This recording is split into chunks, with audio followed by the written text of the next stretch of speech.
Medical myths even doctors believe.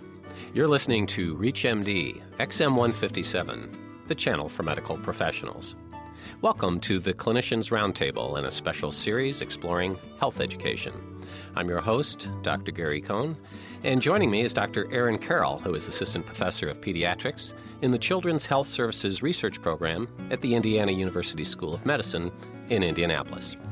Dr. Carroll is also the director of the Center for Health Policy and Professionalism Research, where his current research interests include information technology in pediatric healthcare and decision analysis. Today we're going to be talking about medical myths even doctors believe. Dr. Carroll, welcome to the show. Thanks for being with us today. Thank you for having me. Well, maybe before we get into these myths, maybe you could tell us a little bit about your own medical background and how you got into the IT and decision analysis business. Sure. I think I'd always wanted to be a doctor. My father, who's retired now, was a surgeon, and it was one of those where I think it was just, I want to say almost always expected in my family, but I went to medical school at the University of Pennsylvania, and even when I was in medical school, I actually did some research in the use of computer programs to help educate medical students, and I've always been very interested in technology. And then when I went to residency in Seattle, where I was trained to be a pediatrician, I was still very interested in technology. I was a very early adopter of sort of Palm Pilots and handheld technology, and I've written a number of programs that we did back then to help doctors actually take care of patients. But I always was very interested in how technology could be used to make care more efficient and make doctors better. And I wound up doing a health services research fellowship with the Robert Wood Johnson Clinical Scholars Program in Seattle, where I basically spent 2 years getting very intensive research training in how to do very high-level health services research. We're more interested in how can we actually refine the way that healthcare is financed, how can we change the way that healthcare is organized at a systems level, and really do some more high-level way to help doctors and patients get better health care, as opposed to sort of patient-level new drugs, new things like that. Sounds like you found the right place to be at the center. And it turns out I'm very happy. I love what I do.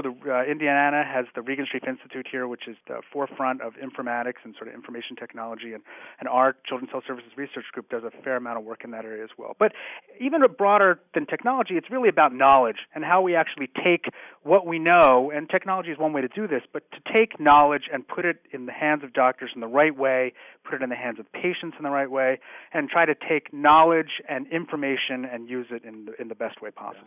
That sounds like a neat job to go to every day.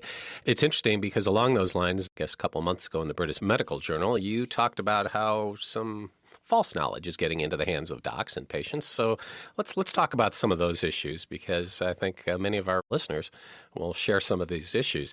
One of the things you brought up in the article was something we all run into almost every day. The myth is that cell phones are dangerous in hospitals. That's not true? I don't think it's true. This all came about because there were some theoretical beliefs, and, people are worried that, cell phones do this, all this electromagnetic radiation, what's it going to do? And there were some concerns that all the electromagnetic stuff going in and out of cell phones could interfere with some of the very sensitive and very important equipment in hospitals. And it's a valid concern. But even when they actually did the studies, and the studies were done, remember, with old cell phones that were very different, they found that you had to get incredibly close before there was any kind of interference. And what's very interesting is that even if they could get interference, it never really did anything that could cause people to have problems. There's never been a documented death or serious injury due to use of cell phones. And even the most recent studies using new cell phones, which maybe you're putting a lot more information in or out, find that you have to get down to the level about 3 centimeters away before you see any kind of significant interference. Nobody talks with a cell phone 3 centimeters away from something in an operating room or from, a respirator. So regular use, where you're in a hallway or a cafeteria, or you've just given birth and you want to call everybody and there's really no technology in the room that's running at that time, there's no danger there. So even the most conservative manuscripts or articles out there say about a 1 meter rule is a good idea, about a yard. As long as you stay more than a meter away from high-tech equipment, you're going to be fine. So probably don't use it in an ICU, an intensive care unit, or where somebody's on a respirator. But in the vast majority of places in hospitals, it's very unlikely that cell phones will do any damage. Well, that's good to know. And I would assume that there are advantages that have to be balanced with all disadvantages in all these kinds of situations. In this case, doctors using mobile phones, one would assume they have better communication and make fewer mistakes. And there's even some evidence to show that that's true. There have been some more recent studies that show doctors who have access to cell phones are less likely to make medical errors when they're prescribing drugs in certain situations. So you're right, there's a definite benefit to be gained. So what we were trying to say is let's not, just go with the hype. There's a definite benefit to using cell phones, and it seems that the harm is minimal. So to say that they're dangerous is really overreaching. Got it. Well, if you are new to our channel, you're listening to the Clinicians Roundtable and a special series exploring health education on ReachMD, XM157, the channel for medical professionals. I'm your host, Dr. Gary Kohn, and I'm speaking with Dr. Aaron Carroll, and we're talking about medical myths that even doctors believe. Here's another one, Aaron, that I understand even you believed before you did the research. That is that eating turkey makes you drowsy. Is that true? Eating turkey is no more likely to make you drowsy than eating many, many other foods. This is a very pervasive myth. I freely admit that I thought this one was true. I've been told it by many people, and you see it every year on the news when it's time to have Thanksgiving, and it certainly makes sense. And it's all been attributed to tryptophan, which is a substance found in food that has been shown to actually make people sleepy and change their moods. And there's good science to show that tryptophan does this. But when you actually look at real studies, there's no more tryptophan in turkey than in chicken or ground beef. And in fact, there's much less tryptophan than in Swiss cheese or pork. So it turns out that, yes, tryptophan can make you sleepy, but turkey's not high in tryptophan. Why do we get sleepy after big Thanksgiving meals? Well, it's because we just ate a big meal, and it's very likely that a lot of people have also consumed a fair amount of alcohol. Okay, well, here's another myth. Let's talk about this one. And my mother always told me this, so I doubt that this is a myth. But the myth is that reading in dim light ruins your eyesight. Is that true? No, and everyone's mom told them this, I think, including my own. There have been no good studies which have shown that reading in light causes permanent damage. And while reading in dim light can cause some eye strain because your eyes have to work harder to focus in dark light, or dim light, as soon as you go back into normal light, your eyes rapidly go back to normal. And there's also just, there's reasonable epidemiologic evidence which shows this isn't true. We live, to some extent, in the best lit that society has ever been in the history of the world. And most people seem to believe that our eyesight is actually getting worse over time. And so it's hard to argue that as lighting conditions improve, that it's the light that's actually causing vision to get permanently worse. Got it. Okay, here's another one, kind of well-believed, I suspect, in our community. That is that you should drink at least 8 glasses of water a day. Is that true? This one has been one of the hardest to beat back. This, if you really look through the history of this, it probably started back in the 40s with a recommendation from the Nutrition Council that came up with a number that was 64 ounces, or about 8 glasses of fluid a day. But what was also included in that recommendation, and it really wasn't based on science, it was a recommendation that everybody ignores, is that they said you're likely to get most of this through the foods you eat and the other things you drink during the day. Fruit counts. Other food that you eat that contains water counts. Juice counts. Tea, even coffee would count. This is all part of hydration, and they all contain water. So even if you believe, and there was no science to say so, that you need that much liquid a day, you're likely getting it in your normal diet. Most people are going to get as much water as they need just by a normal diet. If you feel thirsty, by all means, drink some extra liquid. But there's no need to believe that you need to force yourself to drink 8 glasses of pure water every day. Got it. Okay, well, that'll make life a little easier for some of us. Here's another one that I think it was attributed at one point to Albert Einstein, so you're up against some competition here.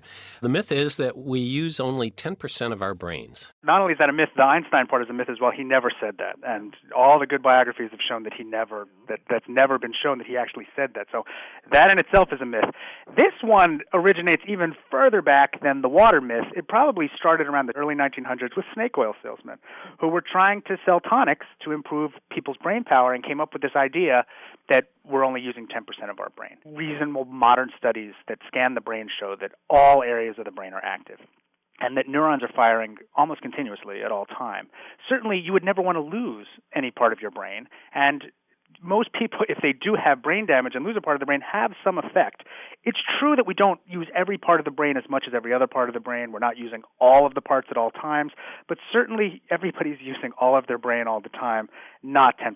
There's no magic 90% that's sitting around unused. Here's another one. There is a myth that shaved hair grows back not only faster, but coarser and darker. Is that true? No, and this one has been another one that we've received a lot of pushback on.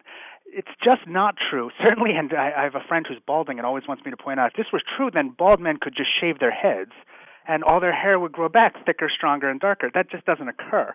When you shave hair, what happens is that when it first grows back, it's blunt. Hasn't yet had time to be sort of smoothed out by being in contact with other things, and so it feels coarser.